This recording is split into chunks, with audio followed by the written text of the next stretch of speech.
खुलुमबाय लोगोफोर, गोजोन फुंबिलि बयनिसिमबो। नोंथांमोनखौ गोदान भिडिअ'आव आरो फिन खेबसेबाव बयखौबो बरायनाय बावहरग्रोनाय जाबाय। आं दिनै नोंथांमोननि सिगाङाव 17 जुलाइ 2025 मायथाइ एबा 32 आसार दान 1432 मायथाइनि सानसेनि फानजामुथिखौ फरायथिनो लादों। आसा खालामो नोंथांमोनहा भिडिअ'खौ नायना मोजां मोनगोन।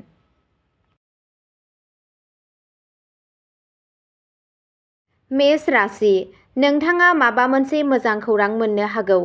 नोंथांनि गागि लोगोफोरा नोंथांनो आबुं हेफाजाब होगोन। नोंथाङा गोबां सुबुंफोरजों लोगोआरि सोमोन्दो जौगाहोगोन। नोंथांनि लुबैनायफोर आरो हाबिलाफोरा आबुं जागोन। नोंथाङा गंसे गारिबो लानो हागौ।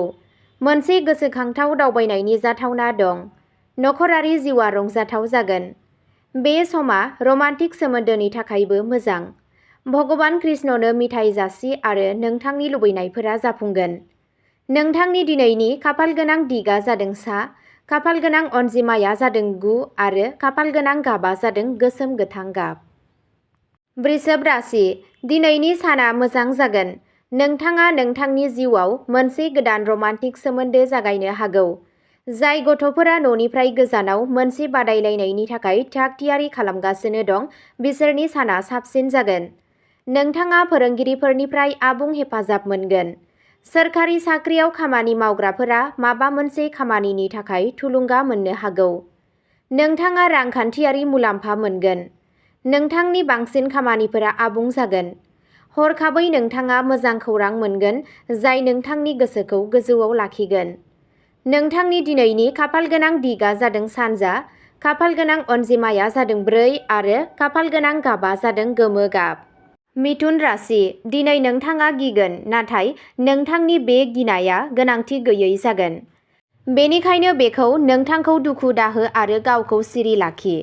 फालांगियारि दावबायनाया जाफुंसारगोन। नोंथाङा अनथोबफोर मोननो हागौ। खुसिनि राहाफोरखौ बुथुमनाय जागोन। गोजोननाय मोनगोन। दिनै नोंथाङा लोगोफोर आरो नखरनिफ्राय आबुं हेफाजाब मोनगोन। नोंथाङा लोगोफोरनिफ्राय मदद मोनगोन। आजै-आजौनि सम्फथिखौ मोन्नायनि खाबु दं। नखराव सासे बैसोगोरानि सावस्रिखौ लानानै जिंगा जानो हागौ। नोंथांनि दिनैनि खाफालगोनां दिगआ जादों साहा, खाफालगोनां अनजिमाया जादों 7 आरो खाफालगोनां गाबआ जादों फान्थाव गाब। कर्क राशि, गथ'फोरनिफ्राय मदद मोन्नायनि खाबु दं। फालांगियाव खाफालनि मददजों बांसिन हाबाफोराबो आबुं जानो हागौ। रां एबा साख्रिनि सोमोन्दै मोजां खौरां मोन्नायनि इसाराबो दं। नोंथांनि सोरगिदिं थानाय माखासे सुबुंफोरजों नोंथांनि आखु आरो सुंज्लायनाया जोबोद जाफुंसार जानो हागौ। नोंथाङा पजिटिभ थागोन। दिनै नोंथाङा जायखिजाया नाजायो बेनि थाखाय नोंथाङा सुबुंफोरनिफ्राय मदद मोननो हागौ। नोंथांनि बांसिन सानथांखि खालामनाय हाबाफोराबो जाफुंनो हागौ। नोंथांनि दिनैनि खाफालगोनां दिगआ जादों खोला, खाफालगोनां अनजिमाया जादों 1 आरो खाफालगोनां गाबआ जादों गोमो गाब। सिंह राशि, नोंथाङा मोनसे हाबिला गोनां बिथांखियाव हाबनो हागौ। जुदि नोंथाङा मोनसे बाहागोआरि एबा गोरोबथायाव हाबनो लुबैयो, अब्ला मोजां जौगानाया जाथावना। राजखान्थि एबा समाजारि हाबायाव लोब्बा थानाय सुबुंफोरा मुंदांखा जानायखौ नुनो मोनगोन आरो उफ्रा बिबानफोरबो लानो हागौ। नोंथांनि गेजेराव जायफोरा साख्रि सोलायनो नागिरदों, बिसोरनि थाखाय गोदान खाबुफोर सोमजिनायनि आबुं जाथावना दं। मोजां हास्थायग्राफोरा हेफाजाब होग्रा लोगोफोर जागोन आरो नखराव फालिथायफोर जानो हागौ। बेयो रमान्टिक सोमोन्दोनि थाखाय मोनसे मोजां सम। नोंथांनि दिनैनि खाफालगोनां दिगआ जादों खोला-सोनाब, खाफालगोनां अनजिमाया जादों 2 आरो खाफालगोनां गाबआ जादों गुफुर गाब। कन्या राशि, दिनैनि साना नोंथांनि थाखाय जोबोद मोजां जागोन। दिनै नोंथाङा गुबुन हादोराव दावबायनो खाबु मोननो हागौ। नोंथाङा मोनसे गिदिर कम्पानिनिफ्राय साख्रिनि हांख्रायनाय मोननो हागौ। नोंथाङा नोंथांनि बाथ्राफोरखौ बयखौबो गोहोम खोख्लैनायाव जाफुंसारगोन। राजखान्थिनि फोथाराव जायफोरा लोब्बा दं, बिसोर दिनै जाफुंसारनाय मोनगोन। बेजों लोगोसे नोंथाङा जोबोद सनमान आरो मान मोनगोन। माखासे गोदान सुबुंफोरा नोंथांजों सोमोन्दो लाखिनो नाजानो हागौ। फरायसाफोराबो मोनसे मुलाम्फा गोनां सान थागोन। नोंथाङा नोंथांनि फरायनायाव जोबोद गोसो गुदुं जागोन। देबि सरस्वतीनो बिबार बाव आरो फरायसाफोरा जाफुंसार जागोन। नोंथांनि दिनैनि खाफालगोनां दिगआ जादों सोनाब, खाफाल गोनां अनजिमाया जादों 9 आरो खाफाल गोनां गाबा जादों खमला गाब। तुला राशि बिरोंदामिन आरो थुनलाइनि बिथिङाव मोनसे गोदान सिनायथि थागोन। रांखान्थियारि फुंखाफोरा गोख्रों थागोन। दिनै रमान्सआ नोंथांनि गोसो आरो गोसोखौ गादबगोन। खामानिनि खाबुफोरा सिनायजानाय आइजोफोरनिफ्राय फैनो हागौ। खाजोना आरो बिमाजों सोमोन्दो गोनां जेंनाफोराव गोसो होनांगौनि गोनांथि दं। नोंथाङा इसोरनि सिबिनायाव गोसो बोनो हागोन। नखरजों धोरोमारि दावबायनायाव थांनो सानथांखि बानायनाय जागोन। खालि जोबथा बाथ्राखौल' दासान। थासारिया एसेबां गाज्रि नङा। लोगोफोर आरो आंगोफोरजों दावबायनाय एबा दावबायनायनि खाबु दं। नोंथांनि दिनैनि खाफाल गोनां दिगआ जादों साहा, खाफाल गोनां अनजिमाया जादों 2 आरो खाफाल गोनां गाबा जादों मैनि गाब।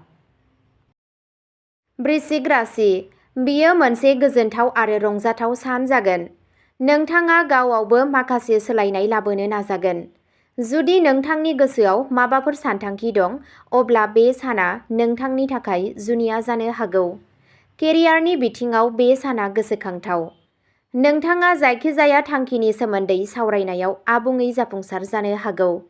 दिनै नोंथाङा रां आर्जिनो थाखाय माखासे गोदान खाबुफोर मोननो हागौ। मावख'आव गुरैयै आखु दिन्थि। सोरबा बाहागिया नोंथांखौ लोगो हमनो फैनो हागौ। नोंथाङा नखरजों मोजां सम हगारगोन। नोंथांनि दिनैनि खाफाल गोनां दिगआ जादों खोला, खाफाल गोनां अनजिमाया जादों 1 आरो खाफाल गोनां गाबा जादों खमला गाब। धनु राशि दिनै बांद्राय मिजिं दाखालाम आरो जोबोद सांग्रां थानो नाजा। गोख्रै दावगासेयावबो नोंथाङा लासै लासै दावगालांनांगोन आरो मोनसे साजायनाय आदबजों खामानि मावनांगोन। नोंथाङा आब्रुथि गोनां थानांगौ। जुदि नोंथाङा बे बोसोननि उल्था खामानि मावो, अब्ला खैफोदजों मोगा-मोगि जानो साखाफारा जा। नोंथाङा राङारि आयदाफोराव सांग्रां थानांगौ आरो जायखिजाया गोदान रादाय होनायनि सिगां खेबनै साननांगौ। रांनि हेंथानि जाहोनाव नखरनि गेजेराव गोजोननाय गैयै जानो हागौ। नोंथांनि दिनैनि खाफाल गोनां दिगआ जादों सानजा, खाफाल गोनां अनजिमाया जादों 9 आरो खाफाल गोनां गाबा जादों मैनि गाब। मकर राशि दिनै नोंनि साना सरासनस्रा थागोन। जुदि नोंथाङा मोनसे गिदिर फालांगियारि गोरोबथा खालामनो थांगासिनो दं, अब्ला नोंथाङा जोबोद सांग्रांथियै थिरांथाफोर लानांगोन। नोंथाङा थारैनो सासे रोंग'थि गोनां सुबुंनिफ्राय मदद लानांगौ। दिनै नोंथाङा जायखिजाया सोरखारि खामानिखौ फोजोबनायाव जेंनाजों मोगा-मोगि जानो हागौ। जुदि नोंथांनि जायखिजाया खाख्रिया आबुं जायाब्ला, नोंथांनि खामानिया थाबथानो हागौ। जाय फरायसाफोरा गोजौ सोलोंथायाव मुं थिसननो थाखाय आनजाद लागासिनो दं, बिसोर हास्थायनाय फिथाइ मोननो थाखाय गोब्राब नाजानांगौ। नोंथाङा दानो लोगोफोरजों बायजोआव थांनायनिफ्राय गोजानाव थानांगौ आरो फरायनायाव गोसो होनांगौ। हनुमान चालिसा फरायनाया नोंथांनि जेंनाफोरखौ बाङाइ खालामगोन। नोंथांनि दिनैनि खाफाल गोनां दिगआ जादों सोनाब, खाफाल गोनां अनजिमाया जादों 4 आरो खाफाल गोनां गाबा जादों फान्थाव गाब। कुम्भ राशि दिनै नोंथाङा नखरजों सोमोन्दो थानाय आयदाफोराव गोसो होनांगोन। माखासे नखरारि आन्दायनाय जेंनाफोरा सुस्रांजानो हागौ। गोनो गोथोखौ स्रां खालाम, नङाब्ला मोनसे रोखा नङै थासारि जानो हागौ। गुबुनखौ रागा जोंहोआलासै सोलोजों खामानि माव। दिनै नोंथाङा नोंथांनि खामानि मावनाय जायगा आरो फालांगियावबो मोजां मुलाम्फा नुनो हागौ। नोंथाङा नोंथांनि खामानियाव नांथाबनाय मोनगोन। बेयो फरायसाफोरनि थाखाय मोनसे मोजां सान। फरायसाफोरा जाफुंसार जानो थाखाय गोब्राब नाजानांगोन। इसोरखौ सिबिनाया नोंथांनि गोसोखौ सिरि लाखिगोन। नोंथांनि दिनैनि खाफाल गोनां दिगआ जादों साहा, खाफाल गोनां अनजिमाया जादों 7 आरो खाफाल गोनां गाबा जादों फान्थाव गाब। मीन राशि नोंथाङा खाफालनिफ्राय मदद मोननो हागौ। आथिखालनि थासारिफोर आरो नोंथाङा लोगो मोननाय सुबुंफोरा नोंथांखौ माबा मोनसे गोदान खालामनो थुलुंगा होनो हागौ। बे समाव नाजानायफोरनि जाफुंसारनायनि खाबुआबो बांसिन जानो हागौ। दिनै नोंथाङा नोंथांनि आथिखालनि साख्रियाव उफ्रा बिबान एबा हाबाफोर मोननो हागौ। नोंनि आयाबो बांनायनि बांसिन खाबु दं। नोंथाङा खामानियाव गोसो होगोन।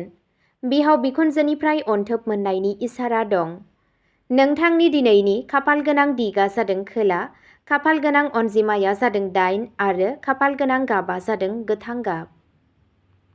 अब्ला दिनैनि भिडिअ'आ एसेनोसै। नोंथांमोनहा जुदि सानफ्रोमबो फुंबिलि समाव बेबादि फानजामुथि नायनानै मोजां मोनोब्ला सानफ्रोमबोनि फानजामुथिनि आपडेट मोननो थाखाय चेनेलखौ साबस्क्राइब खालामनानै लादो आरो भिडिअ'खौ मोजां मोनदोंब्ला अन्नानै लाइक, शेयार आरो कमेन्टबो खालामनानै होलांब्लानो जाबाय। गोजोन्थों।